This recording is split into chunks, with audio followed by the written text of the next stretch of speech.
প্ৰজন্মৰ আৰু আমাতকৈ যিসকল বয়সত জ্যেষ্ঠ, অভিজ্ঞতাত জ্যেষ্ঠ, প্ৰজ্ঞা আৰু জ্ঞানৰ ক্ষেত্ৰত বহু জ্যেষ্ঠ, তেওঁলোকেও কিন্তু এই চৰ্চা অব্যাহত ৰাখিছে।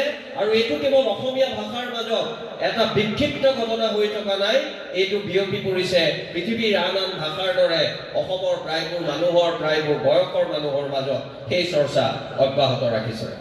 আজি মঞ্চত এনে এগৰাকী ব্যক্তি আছে, যিগৰাকী ব্যক্তি কোভিডৰ সময়ত যেতিয়া মানুহক এই যে ঘৰৰ মাজতে বন্দী হৈ গৈছিল কোভিডৰ সেই তলাবন্ধৰ দিনবোৰত, তেতিয়া সেইগৰাকী ব্যক্তিয়ে অসমীয়া উপন্যাসৰ বিভিন্ন লেখক লেখিকাৰ উপন্যাস গোটাই পুৰণা খ্যাতিমন্ত সকলৰ কথা বাদেই দিলো, নতুন নতুন লেখক লেখিকাৰ উপন্যাস পঢ়ি তাৰ পৰ্যালোচনা যুক্তিসংগতভাৱে আৰু অত্যন্ত পাণ্ডিতিক ধৰণেৰে পৰিৱেশন কৰি অসমৰ যিসকল মানুহৰ কিতাপ বা বিদ্যায়তনিক জগতৰ লগত সংযোগটো অলপ ধৰক কৰক, ডিজিটেল মাধ্যমৰ জৰিয়তে তেওঁ সেই সংযোগ কিন্তু শক্তিশালী আৰু মজবুত কৰিছিল। মই বিনীতা বৰা দেৱ চৌধুৰীৰ কথা কৈছোঁ। সমুখতে উদাহৰণ আছে, সমুখতে উদাহৰণ আছে। মই যেতিয়া পুনেত থাকোঁ, মই VRS লোৱা নাই। মই তেতিয়া ভাবোঁ যে ইমান সংশয়পূৰ্ণ কেতবোৰ মুহূৰ্ত, কোভিড, মহাৰাষ্ট্ৰত কোভিডৰ দৌৰাত্ম আটাইতকৈ বেছি আছিল।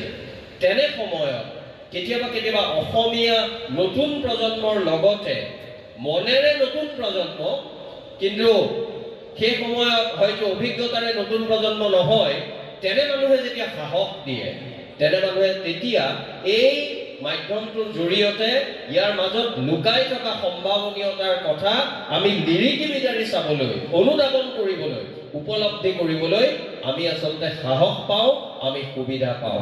তেজপুৰ মহাবিদ্যালয়ে ইতিমধ্যে 60টা গৌৰৱোজ্জ্বল বৰ্ষ অতিক্ৰম কৰিছে। আমি দুদিনীয়া কাৰ্যসূচীৰে এই হীৰক জয়ন্তী সামৰণি অনুষ্ঠান অনুষ্ঠিত কৰিছোঁ। যোৱাকালি আমাৰ প্ৰথম দিনাৰ কাৰ্যসূচী ইতিমধ্যে অনুষ্ঠিত হৈ গৈছে।